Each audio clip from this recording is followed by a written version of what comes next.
Hello everyone, welcome to class. I hope you all are good and fine. Today we are discuss about a HP Tech Medical previous year paper chemistry section जो कि नवंबर 2021 में हुआ था। इससे पहले हमने काफी पेपर डिस्कस कर लिए हैं। 2012 से लेके अब तक के सारे पेपर डिस्कस कर चुके हैं। 2021 रख लो अभी के साथ, तो इतने पेपर 10 पेपर्स। इनफैक्ट 2019 में 2 बार हुआ है, 20 में 2 बार हुआ है, 21 में 2 बार हुआ है। तो ऐसे करके तो हमारे पास ज्यादा पेपर हो गए। अगर आपने सारी क्लासेस को देखो, ये पेपर टफ नहीं है। अगर हम बात करें, ये टफ नहीं था, ये पेपर इजी था। अगर आपने कंसेप्ट को अच्छे से समझा होगा, जितने भी हमने प्रीवियस ईयर किए हैं, तो आप इस पेपर को तो आसानी से सॉल्व कर लोगे। हालांकि 2022 में पेपर हुआ था, उसमें थोड़ा सा टिपिकल था। बट अगर मतलब मैंने एनालिसिस कर लिया है, तभी मैं पेपर रिप्रेजेंट कर रही हूँ अभी। बट क्या बात करते हैं कि कई बार होता है, 2-4 क्वेश्चन ऐसे आ जाते हैं, बाकी बेसिक चीजें आती हैं। अगर आपने चीज को अच्छे से समझा है तो आप अच्छे से अंडरस्टैंड कर लोगे। अगर चीजों को अच्छे से नहीं समझा है तो आप उन क्वेश्चंस को गलत कर दोगे। सो ध्यान से समझिएगा हर क्वेश्चंस को, और चीजों को मेरे साथ बोलिएगा। जितना आप बोलोगे, समझोगे, अंडरस्टैंड करोगे, उतने आपके सही आंसर हो जाएंगे। तो चलिए बात करते हैं आज के पेपर के बारे में। HP TET medical previous year paper chemistry section, जो कि नवंबर 2021 में हुआ था। बाकी बात करें पीडीएफ की, क्योंकि यहाँ पे एक्सप्लेनेशन की है हमने साथ में, तो ये आपकी काफी ज्यादा हेल्पफुल रहेगी। सो इसकी पीडीएफ आपको हमारे टेलीग्राम पे मिल जाएगी। टेलीग्राम चैनल का लिंक डिस्क्रिप्शन में दिया गया है। बाकी बात करें हम कि अगर आपने हमारे चैनल को अभी तक सब्सक्राइब नहीं किया है तो सब्सक्राइब कर दीजिएगा, साथ साथ बेल आइकन दबा दीजिएगा, ताकि कोई भी वीडियो की नोटिफिकेशन मिस ना हो। जो भी हम, क्योंकि प्रीवियस ईयर पेपर्स की हमने सारी वीडियोस अपलोड की हैं, जो कि आपके स्कोरिंग के लिए बहुत ज्यादा जरूरी है, आप ये बोल सकते हैं। अगर आप प्रीवियस ईयर पेपर्स को भी अच्छे से करें, तब भी आप बहुत सारे क्वेश्चंस को सही कर दोगे। राइट। सो चलिए बात करते हैं फिर आज के पेपर के बारे में। टैट का नवंबर वाला paper. First question, which polymer is use in bullet proof glass? Bullet proof glass के लिए किसे यूज किया जाता है? सो इस क्वेश्चन में लैक्सॉन एंड केवलर बहुत फर्क होता है। अगर बुलेट प्रूफ जैकेट्स की बात करें तो कैवलर हम सही आंसर करेंगे। बट अगर हमारे पास बात की गई है बुलेट प्रूफ ग्लास की, तो यहाँ पे हम लैक्सॉन का यूज कर लेंगे। नोवेक्स भी यहाँ पे नया नाम है, तो प्रोटीन फ्री ब्लॉकिंग एजेंट ये काम करता है। पीएमएमए की बात करें, ये ट्रांसपेरेंट थर्मोप्लास्टिक है, जिसका नाम है पॉलीमिथाइल मेटा एक्राइलेट। कैवलर आपका इस बुलेट प्रूफ जैकेट्स में, अगर माना लैक्सॉन ऑप्शन में नहीं होता तो कैवलर ही आप क्लिक ऑन करते तो आपका कैवलर ही आता। और लैक्सॉन क्या है? पॉलीकार्बोनेट का पॉली मतलब कार्बोनेट का पॉलीमर है। पॉलीमर होता है जो स्मॉल स्मॉल यूनिट से मिलकर बना है। पॉलीमर से काफी क्वेश्चन आते हैं, और ये बहुत बड़ा टॉपिक नहीं है। अगर आप चीज को अच्छे से समझोगे तो आराम से इस चीज को कर लो। Now next question, first atomic theory. हालांकि मॉडर्न बाद में बनी, पर इन्होंने बेस तो बताया। याद रखिएगा, बेस सबसे ज्यादा इंपॉर्टेंट होता है कि चीज कैसे है, क्या होगा, क्या नहीं होगा, वो बहुत ज्यादा मैटर करता है। तो फर्स्ट एटॉमिक थ्योरी थी जो दी थी कि एटम कैसे रिजम्बल करता है, क्या होता है, वो डॉल्टन ने दी थी। रुदरफोर्ड ने न्यूक्लियस के बारे में बात की थी। डी ब्रॉगली ने पार्टिकल्स के बारे में बात की थी। मैंडलिव को फादर ऑफ पीरियोडिक टेबल बोला जाता है। सारे के सारे पॉइंट, अब देखो वीडियो को पॉज करके सोचो और क्या क्या दिया था इन्होंने, और क्या बोला था। डी ब्रॉगली ने दिया था, तो फॉर्मूला क्या है डी ब्रॉगली का, इन्होंने बेसिक बात क्या की थी, सारी चीजें सोचिएगा। Then go to next step. इस तरीके से पढ़ोगे तो आप आराम से प्रीवियस ईयर पेपर से ही इतने सारे क्वेश्चंस सॉल्व कर लोगे। अब चाहे आप मेडिकल के हैं, नॉन मेडिकल के, मेडिकल के भी हैं तो भी नॉन मेडिकल के पेपर को आप देख सकते हैं, क्योंकि बहुत सारी चीजें सेम सेम से ही पूछी जाती हैं। विच among the following element has a highest atomic radius? देखो याद रखिएगा, डाउन द ग्रुप साइज बढ़ता है, अलोंग द पीरियड साइज कम होता है, जो सबसे नीचे होगा उसका साइज सबसे ज्यादा होगा। तो यहाँ पे हमारे पास 4 ऑप्शन है, ठीक है। So sodium, potassium, rubidium, caesium, francium. तो अब देखो ये इसमें आ गया, ठीक है। नेक्स्ट की बात करें, लिथियम, यहाँ पे बेटा, मांगे, कार, स्कूटर, बापरो, ये आता है। तो अब हमारे पास है पोटाशियम, पोटाशियम से नीचे सीजियम है तो ये तो कट गया। फिर मैग्नीशियम, मैग्नीशियम को काट दो। स्ट्रोंशियम, इस साइड को तो साइज कम होता है, इस साइड को बढ़ता है, तो कहीं ना कहीं सीजियम का ही साइज बड़ा, कहीं नहीं मतलब रियलिटी है कि सीजियम का ही साइज बड़ा होगा, क्योंकि डाउन द ग्रुप साइज बढ़ता है, अलोंग द पीरियड कम होता है। इसके लिए आपको पीरियोडिक टेबल की अंडरस्टैंडिंग बहुत ज्यादा जरूरी है। पीरियोडिक टेबल अगर आपकी कमांड है तो 3 से 4 क्वेश्चन आप ऑटोमेटिकली अच्छे से कर दोगे। So next question, the process of separate the grain from a कफ। अब ग्रेन से कफ को निकालना है। तो जो खेतों में काम करते होंगे उनको तो पता ही होगा, हार्वेस्टिंग होता है, फसल की कटाई, हैंड पिकिंग, हाथ से पकड़ना, थ्रैशिंग होता है, उसको काट तो दिया, उसके बाद अगला स्टेप आता है विनोइंग में स्मॉल स्केल के लोग, जो कृषि लोग होते हैं, वो क्लीनिंग करते हैं। तो ये आ जाएगा हमारे पास, option D is the correct. 10th level का क्वेश्चन है, मतलब 10 से भी छोटा है, 8th 9th में है इस चीज के बारे में, बट हमें कई बार पता नहीं होती और हम चीज को गलत कर देते हैं। Difference between A boiling and evaporation क्या है? अब बोलोगे बॉइलिंग का मतलब बॉइल करना होता है, इवेपोरेशन का मतलब ऊपर उठ जाता है। सो याद रखिएगा, ध्यान से समझिएगा, evaporation can take place at any temperature while boiling not. क्यों? क्योंकि इवेपोरेशन जो होती है वो स्मॉल स्केल पे हर जगह थोड़ी बहुत चली रहती है, और बॉइलिंग के लिए आपको स्पेसिफिक हीट देनी पड़ेगी, तभी वो चीज होगी। तो ये मेन फर्क होता है। बेसिक चीज है, समझ होगी तो कर देंगे, नहीं समझ होगी तो हम इस क्वेश्चन को भी गलत कर देंगे। बैकेलाइट पॉलीमर से सेकंड क्वेश्चन। बैकेलाइट एक पॉलीमर है जो कि स्विचेस बनाने के लिए यूज होता है। अब स्विचेस बनाने के लिए हम ऐसे यूज करेंगे जो कि इलेक्ट्रिसिटी ना कंडक्ट हो जिसमें, तो ये क्या होगा, गुड इंसुलेटर होगा। कंडक्टर तो आ गया, ठीक है, हीट आना था यहाँ पे, इलेक्ट्रिसिटी भी नहीं आएगा, क्योंकि अगर कंडक्टर होता तो स्विचेस थोड़ा ना बनते, हमने मरना थोड़ी ना था। So good insulator of electricity, ये आपको याद रखना है। Now next question is, pure water can be obtain from a sea water by. Pure water समुद्रों से पानी लिया जाता है, तो किस मेथड से किया जाता है? रिवर्स ऑस्मोसिस मेथड से हम ऑब्टेन करते हैं। क्या ऑब्टेन करते हैं हम? प्योर वाटर को। ये क्वेश्चन आता है, याद रखिएगा, ठीक है। रिवर्स ऑस्मोसिस क्या होता है कि सॉल्यूशन है, सो जिसमें कि ऑस्मोसिस होता है सॉल्यूट टू सॉल्वेंट कन्वर्ट करना, हायर टू लोअर, पर किस चीज का? सॉल्वेंट का, ठीक है। रिवर्स ऑस्मोसिस उसका डिफरेंट प्रोसेस आ गया। सॉल्वेंट क्या होता है, क्या चीज रहती है, क्या नाम रहता है, इससे बड़े क्वेश्चन आते हैं। सो रिवर्स ऑस्मोसिस का याद रखिएगा, अल्ट्रा फिल्ट्रेशन होती है, हाइपर फिल्ट्रेशन होती है, अलग अलग टेक्नोलॉजी इसके लिए यूज होती है ताकि हम क्लीन कर सकें इसको, वाटर को।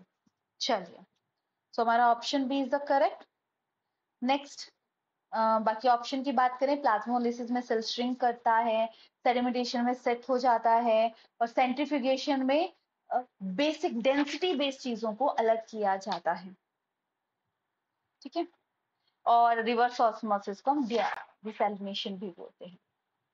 अब देखो एसिड एंड बेस से बेसिक क्वेश्चन 10th लेवल का या जनरल एनालिसिस के बेसिस पे, विच acid is present in lemon.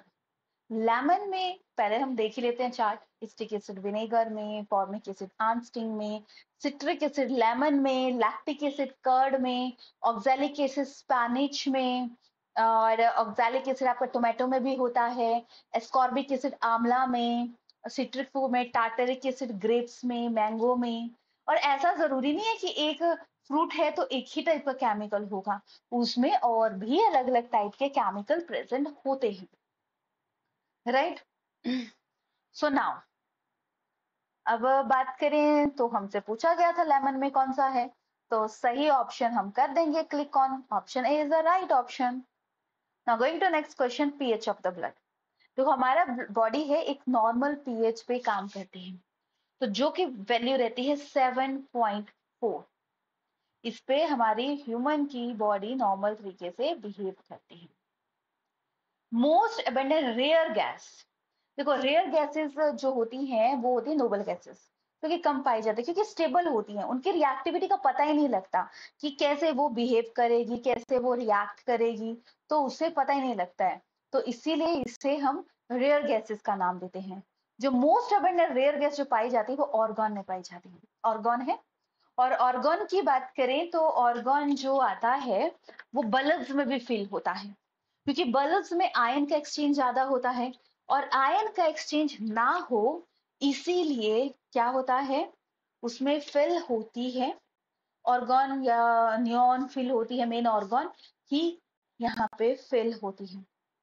Xenon को हम स्ट्रेंजर गैस के नाम से जानते हैं, बाकी नियॉन के कंपाउंड सबसे कम बनते हैं, ये याद रखिएगा, ये क्वेश्चन भी आया है पहले। Next, the element highest negative electron gain enthalpy. अब देखो इसमें क्या पूछा गया है, एक आता है इलेक्ट्रॉन नेगेटिविटी और एक आता है इलेक्ट्रॉन गेन एंथैल्पी। दोनों में फर्क क्या है, अलोंग द पीरियड दोनों ही बढ़ती हैं और डाउन द ग्रुप दोनों ही कम होती हैं, right.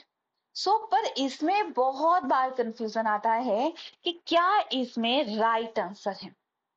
So negative electron gain enthalpy का मतलब होता है कि नेगेटिविटी आती है share pair of electron, electron gain enthalpy होती है जब कोई इलेक्ट्रॉन उसमें ऐड ऑन हो रहा है तो क्या फर्क पड़ रहा है, राइट। तो फ्लोरीन एंड क्लोरीन में बहुत सारे स्टूडेंट्स को डाउट रहता है, तो चलिए क्लियर करते हैं, ध्यान से समझिएगा। अगर इलेक्ट्रॉन नेगेटिविटी की बात की गई हो तो फ्लोरीन आएगा, अगर गेन एंथैल्पी की बात की गई है तो फ्लोरीन यहाँ पे right answer, sorry chlorine is the right answer, क्योंकि फ्लोरीन का साइज बड़ा होता है, उसमें इलेक्ट्रॉन को गेन करने की पावर नहीं होती, अगर पावर भी होगी तो वो उतने स्टेबिलिटी से एग्जिस्ट नहीं करता, इसी वजह से ये डाउटफुल रहता है, इसलिए option B is the correct. Next, water droplet is a spherical, water की जो ड्रॉपलेट रहती है वो स्फेरिकल रहती है, राउंड शेप होती है, क्योंकि वहां पे सरफेस टेंशन रहती है जो कि किसी भी चीज को बांध के रहती है, कोहेजन एंड एडिशन फोर्स लगती है, जिसकी वजह से स्टेबिलिटी बरकरार रहती है। विस्कोसिटी आपको पता है थिकनेस होती है, density.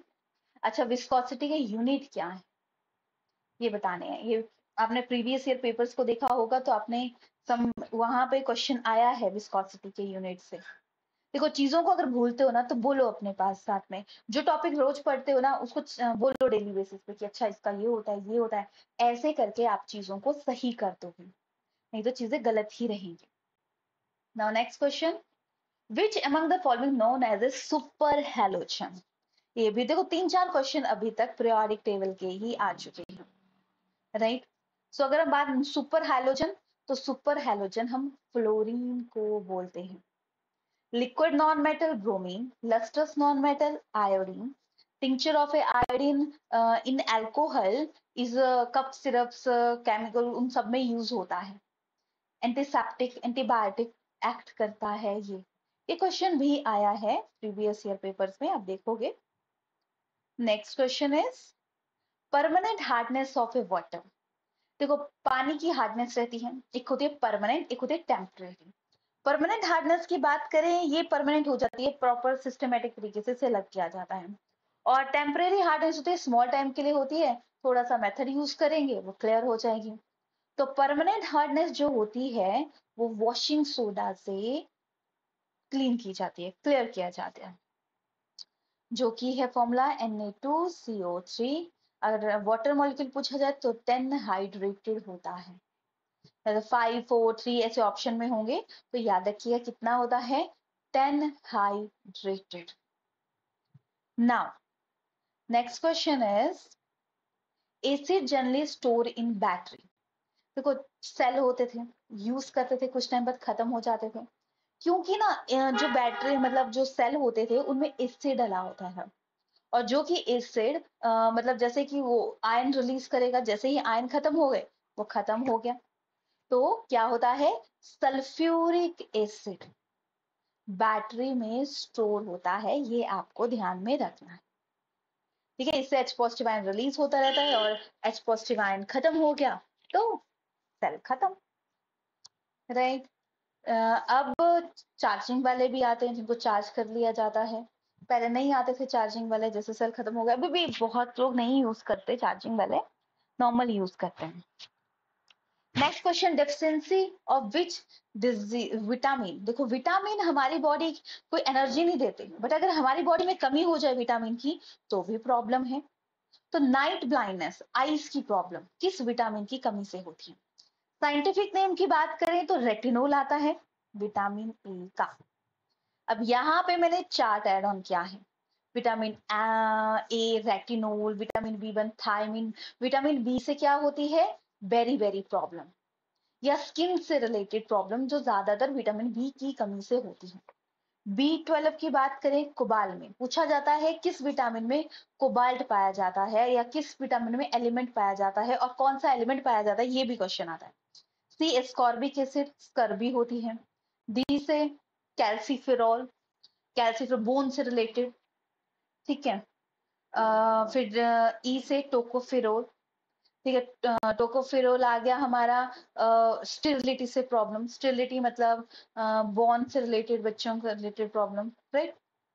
Next, which element is used as a promoter in Haber process. एक इसमें गलत कर देते हैं बहुत सारे बच्चे, प्रमोटर आता है, एक आता है आपका कैटलिस्ट। आयरन यहाँ पे हैबर प्रोसेस से बनाया जाता है, क्या बनाया जाता है हैबर प्रोसेस से? हैबर प्रोसेस से अमोनिया बनाया जाता है, जिसमें कैटलिस्ट होता है आयरन यूज, और प्रमोटर होता है मॉलिब्डेनम यूज। तो ऑप्शन हमारा यहाँ पे बी करेक्ट बन जाएगा। Next, main gas responsible green house gas. तो ग्रीन हाउस गैस के लिए मेन कंस्टिट्यूएंट कौन सी है? सो ग्रीन हाउस के लिए मेन गैस की बात करें तो कार्बन डाइऑक्साइड मेन कंस्टिट्यूएंट आता है। क्लोरोफ्लोरोकार्बन भी है, बट हमारे पास अगर ऑप्शन में कार्बन डाइऑक्साइड मेन बोला गया है तो हम कार्बन डाइऑक्साइड पे मेन क्लिक कौन करेंगे, ये याद रखिएगा। और माना इसकी जगह वाटर वेपर होता तो वाटर वेपर तो फर्स्ट प्रेफरेंस आता। वाटर वेपर फर्स्ट प्रेफरेंस इसलिए आता क्योंकि बिना वाटर वेपर के ये चीज तो पॉसिबल ही नहीं है, इसलिए option B is the correct. Chlorofluorocarbon mainly ozone layer को डिप्लीट करती है। Next, main ingredient of medicine in treating hyper acidity. Hyper acidity से क्वेश्चन है, तो याद रखिएगा कई बार क्या होता है एसिडिटी हो जाती है क्योंकि हम अनहाइजीनिक खा लेते हैं, एसिड ज्यादा बन जाता है। जब एसिड ज्यादा बन जाए तो बेसिक चीजों की जरूरत होती है। तो देखो MgCl की बात करें, ये एक सॉल्ट है, कैल्शियम कार्बन ये सॉल्ट है, ये वाटर वॉशिंग सोडा आ गया, AlO3 है, ये एसिडिटी को कम करने में काम कर रहा है। इनो हम यूज करते हैं, इनो का मेन कंस्टिट्यूएंट पूछा जाता है, तो ध्यान में रखना। Next, while diluting sulphuric acid, acid है उसको डाइल्यूट करना है, डाइल्यूट हमने वाटर एड ऑन करना है, so added in water because is recommended the acid should be added to water because so जो क्योंकि जो रहता है वाटर में एसिड डालेंगे तो एकदम से वो अलग रिएक्शन देगा, ठीक है, इसीलिए हम क्या करते हैं acid should be added water, small small, ऐसा नहीं इकट्ठे डाल दिया, स्मॉल स्मॉल अमाउंट में डाला क्योंकि वो बहुत ज्यादा एक्सोथर्मिक रिएक्शन है। एक्सोथर्मिक है मतलब वो बहुत ज्यादा हीट रिलीज करता है, जो कि काफी मतलब बोल सकते हैं अच्छा नहीं, right. Next question, bleeding is stopped by application of a alum to a wound because bleeding हो रही है, कट लग गया, कुछ भी हो रहा है, तो हम अलम यूज करते हैं। वो क्या करता है, वो क्लॉट बना देता है। क्लॉट बनाने की वजह से क्लॉट बन गया तो उसमें ब्लीडिंग रुक जाएगी, तो अलम यूज करते हैं। अलम आता है फिटकरी, ठीक है, तो क्लॉट बना देता है। क्लॉट बॉडी के अंदर बनना डेंजरस, बट क्लॉट बाहर बनना इज नेसेसरी, वरना स्टॉप नहीं होगी आपकी ब्लीडिंग। तो क्या आ जाएगा, KAlSO4 का ट्वाइस 12H2O, ये फॉर्मूला है अलम का, मतलब जो फिटकरी हम देखते हैं। नेक्स्ट क्वेश्चन इज, देखो ये स्टेट्स ऑफ मैटर से क्वेश्चन है।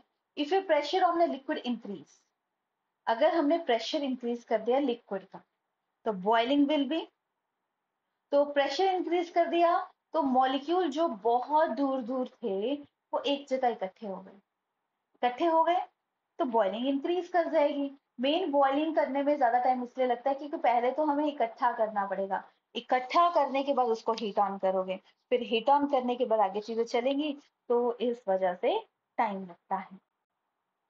तो चलिए next, which one of the following alloy contain a non-matter as one of its constituent? इसके लिए आपको एलिमेंट्स का बारे में पता होना चाहिए, ठीक है। तो अगर हम बात करें तो स्टील में नॉन मेटल एलॉय का यूज होता है। एलॉय एक होमोजीनियस मिक्सचर है। ब्रॉन्ज की बात करें, कॉपर एंड टिन। ब्रास की बात करें, कॉपर एंड जिंक। एमलगम की बात करें तो ये आ गया, ठीक है, तो याद रखिएगा। So alloy is a homogeneous mixture, ये पॉइंट आपको ध्यान में रखना है। जो भी सारे पॉइंट मैं आपको बता रही हूँ सारे के सारे अपने आप में इंपॉर्टेंट है। Which type of medicine is use to lower the body temperature, तो ये भी अपने आप में मतलब आप बोल सकते हो काफी इंपॉर्टेंट टॉपिक है कि इसमें बोला क्या है, कौन सा एलॉय यूज होता, सॉरी एलॉय बोली, बॉडी टेम्परेचर। एंटी एसिड होता है जब एसिडिटी हो जाए बॉडी में, तो हम एंटी एसिड यूज करते हैं ताकि नॉर्मल रहे। एंटीबायोटिक्स यूज होता है बॉडी को टेम्परेचर को रिड्यूस करने। एनर्जेटिक की बात करें तो ये पेन को रिलीफ करने के लिए होता है या ब्रेन की एक्टिविटी को रिड्यूस करने के लिए होता है, सेंट्रल नर्वस सिस्टम को। एंटीबायोटिक पेन की रिलीफ, एंटीबायोटिक का नाम तो पता नहीं आप लोगों ने भी कितनी बार सुना होगा। तो एंटीबायोटिक मतलब पेन रिलीफ का काम करता है। तो यहाँ पे next question is, which of the following not a Lewis acid, sorry Lewis base है, तो यहाँ पे थोड़ा सा फॉर्मूले की गड़बड़ है तो मैं लिख देती हूँ। NH3, यहाँ पे PH3, H2O एंड BF3। देखो लुईस एसिड एंड बेस का कंसेप्ट, सब केसेस में क्या होता है, एसिड वो होते हैं जो डोनेट करते हैं। लुईस के मुताबिक एसिड वो होते हैं जो एक्सेप्ट करते हैं इलेक्ट्रॉन्स को, और बेस वो जो डोनेट करते हैं इलेक्ट्रॉन्स को। ध्यान में रखिएगा कि क्या बात की गई है कि क्या डोनेट करते हैं और क्या एक्सेप्ट करते हैं। सो यहाँ पे NH3, PH3, H2O, ये सारे क्या है, लुईस एसिड है, राइट, सॉरी बेस है। और BF3 यहाँ पे एसिड होता है, क्योंकि BF3 क्या रहता है, ये इलेक्ट्रॉन्स को क्या करता है, एक्सेप्ट करने की पावर रखता है। बाकी सारे क्या करते हैं, पावर रखते हैं डोनेट करने की। तो इसलिए लुईस एसिड एंड बेस से कंसेप्ट है, तो याद रखिएगा तीसरा चौथा क्वेश्चन हमारे पास लुईस एसिड एंड बेस से पूछा गया है। Now next question, which of the following most reactive non matter. अब मोस्ट रिएक्टिव की बात करें तो कौन सी हो सकती है, जिसमें बहुत सारी पावर हो कि उसको इलेक्ट्रॉन्स को लेना है। सबसे ज्यादा मतलब वो बोल सकते हैं आप अट्रैक्टिंग पावर होगी, और उसकी होगी जिसके पास सबसे कम ही, जैसे 19-20 नंबर वाले पास होते हैं तो 19 वाला ज्यादा एक्टिव होगा कि मुझे चाहिए क्योंकि मुझे फुली फिल होना है। तो वैसे ही फ्लोरीन जो रहता है वो सबसे एंड में रहता है, ग्रुप 17 में आता है, तो इसके पास सबसे ज्यादा पावर होती है कि रिएक्टिविटी की बात करें तो। राइट। नेक्स्ट, आइसोबार क्या होते हैं? Different element same mass number. अब देखो नीचे जो डोनेशन शो करता है वो एटॉमिक नंबर होता है, जो ऊपर शो होता है वो मास नंबर होता है। तो देखो किसका मास नंबर सेम है? कैल्शियम का है, इसीलिए हमारे पास ऑप्शन ए यहाँ पे करेक्ट बन जाएगा। ध्यान से समझिएगा। Now going to next question, which of the following will undergo corrosion most easily? अब ये जो कंसेप्ट है ये आपका आ जाता है रिलेटेड टू रिएक्टिविटी सीरीज। इसे पूछा है अंडरगो क्रोजन इजिली, जो बहुत जल्दी रिएक्टिव होता है उसमें क्रोजन सबसे ज्यादा होता है। सो गोल्ड एंड सिल्वर की बात करें, ये तो सबसे लेस रिएक्टिव है, ये तो नेटिव स्टेट में रहते हैं, आप इसे ये बोल सकते हो। पर जिंक जो है वो कोरोड जल्दी हो जाता है कंपेयर टू किसके? कॉपर के। क्योंकि रिएक्टिविटी सीरीज की हमें ट्रिक्स मैंने पहले भी करवाई है, यहाँ पे शो अप नहीं की है। सो याद रखिएगा, रिएक्टिविटी सीरीज को अगर मैं रिप्रेजेंट करूं तो पहले आ जाते हैं पोटाशियम, सोडियम, यहाँ पे कैल्शियम, सोडियम, ठीक है, potassium, sodium, calcium, magnesium, aluminium, zinc, iron और कॉपर सबसे लास्ट में आता है, राइट। तो यहाँ पे जिंक है, तो ये रिएक्टिविटी सबसे ज्यादा है इसकी। सो याद रखिएगा, जो ज्यादा रिएक्टिव होंगे वो ज्यादा कोरोजन उनमें ज्यादा लगेगा। नेचुरल रबड़ इज ए, क्या क्वेश्चन है? Is a polymer, is a polymer derive from. Natural रबड़ क्या होता है? नेचर में प्रेजेंट होता है। तो नेचुरल रबड़ का जो मोनोमर यूनिट होता है या आप बोल सकते हो जो पाया जाता है वो है आइसोप्रीन। नियोप्रीन की बात करें, सिंथेटिक रबड़ का मोनोमर यूनिट आता है। तो कई बार सिंथेटिक रबड़ पूछा जाता है, कई बार कोई कुछ पूछा जाता है, तो दोनों चीजों को ध्यान में रखिएगा कि क्या बात की गई है, इसी से रिलेटेड क्वेश्चन पूछे जाते हैं। Now next question, isotopes atom differ in. देखो आइसोटोप्स हाइड्रोजन की बात करें, hydrogen, protium, deuterium, protium, deuterium and tritium, ठीक है। एक सेम एलिमेंट है, सेम एटॉमिक नंबर है, राइट। डिफरेंट मास नंबर है। मास नंबर वेरी करता है तो इनके न्यूट्रॉन नंबर वेरी करते हैं, क्योंकि जितने इलेक्ट्रॉन हो उतने प्रोटॉन हो गए, यानी न्यूट्रॉन नंबर में वेरी करेगा। तो किस वे से डिफरेंट है? ये नंबर ऑफ न्यूट्रॉन से वेरी है।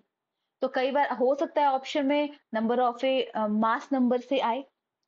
तो याद रखिएगा इस चीज को कि क्या बोला गया है। अच्छा, कमेंट सेक्शन में आपको बताना है कि आइसोटोप्स की कौन सी प्रॉपर्टी सिमिलर होती है?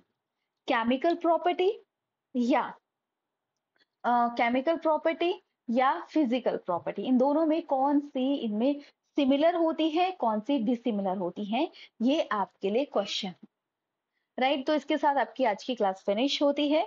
कोई डाउट होगा तो आप पूछ सकते हैं, डेफिनेटली आपके डाउट्स को क्लियर किया जाएगा। और बाकी किसी को पर्टिकुलर एक सब्जेक्ट की क्लासेस ज्वाइन करनी हो तो वो भी आप ज्वाइन कर सकते हैं। आपको फुल इंफॉर्मेशन नीचे दिए गए नंबर पे मिल जाएगी, आपके डाउट्स को क्लियर किया जाएगा, राइट। सो अगर वीडियो अच्छी लगती हो तो लाइक शेयर सब्सक्राइब कीजिएगा, क्योंकि आपके लाइक शेयर हमें मोटिवेट करते हैं और बेटर काम करने के लिए। Thanks for watching.